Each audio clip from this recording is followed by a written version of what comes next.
8-10টি বাড়ির মতো হলেও এই ভবনের ছাদেই গড়ে তোলা হয়েছে গরুর খামার। পরম মমতায় সেগুলিকে লালন পালন করছেন শাহ মোহাম্মদ নুরুল হক বাবু। পেশায় ব্যবসায়ী হলেও আপাতমস্ত তিনি একজন খামারি। জানান, গেল কোরবানির উদ্দেশ্যে একটি গরু কিনলেও সেটি বয়স কম হওয়ায় রেখে দেন বাড়িতেই। এরপর নিয়ে আসেন আরও একটি গরু, আর এভাবেই এক এক করে 4টি গরু হয়েছে ছাদে গড়ে তোলা খামারে। খাবার হিসাবে ব্যবহার করছেন খৈল, ভুসি, খড় আর কাঁচা ঘাস। আমি প্রথম 2টা গরু কিনেছিলাম। 2টা গরু কেনার পরে দেখি যে 2টা গরুতে যে খাবারগুলো হয় সেটা ওয়েস্টেজ যায়, তা আরও 2টা কিনলে একটু ওয়েস্টেজটা কম হয়। পরবর্তীতে আরও 2টাই কিনেছি। 4টা গরুর মধ্যে সীমাবদ্ধ আছে। ভবিষ্যতে 4টা না 5টা গরু পালবো।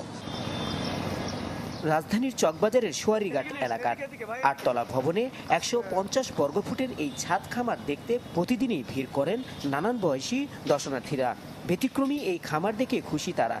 নিচে 4তলায় থাকি, বিকাল হলে আমি উপরে ছাদে গরু দেখতে আসি। এখানে একটা ছোট খামার আছে, এটা দেখতে আমার অনেক ভালো লাগে। আমি তো ঢাকায় কোথাও গরু দেখতে পাই না, ছাদের উপর গরু দেখে আমার খুব ভালো লাগছে। বাবু ভাই যে খামার দিছে, এই খামার আমরা কোনো সময় এরকম ঢাকা কোনো বিল্ডিংয়ে এরকম দেখিনি। 8তলার উপরে কোনো দুর্গন্ধ নাই, কোনো আবর্জনা নাই, এভাবে কিচ্ছু নাই।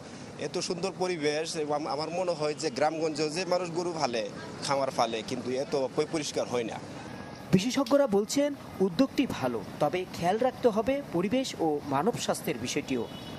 পারিপার্শ্বিকতা বিঘ্নিত হবে কিনা, জনস্বাস্থ্যের প্রতি কোনো রকম হুমকি হবে কিনা, ওয়েস্ট ম্যানেজমেন্ট বা বর্জ্য ব্যবস্থাপনা সেটা যথাযথভাবে করা সম্ভব কিনা, ড্রেনেজটা ঠিকমতো রাখা সম্ভব কিনা, সর্বোপরি অ্যানিম্যাল ওয়েলফেয়ার এবং হিউম্যান ওয়েলফেয়ারে কোনো ধরনের কোনো হ্যাম্পার হবে না, কোনো ধরনের কোনো সমস্যা হবে না।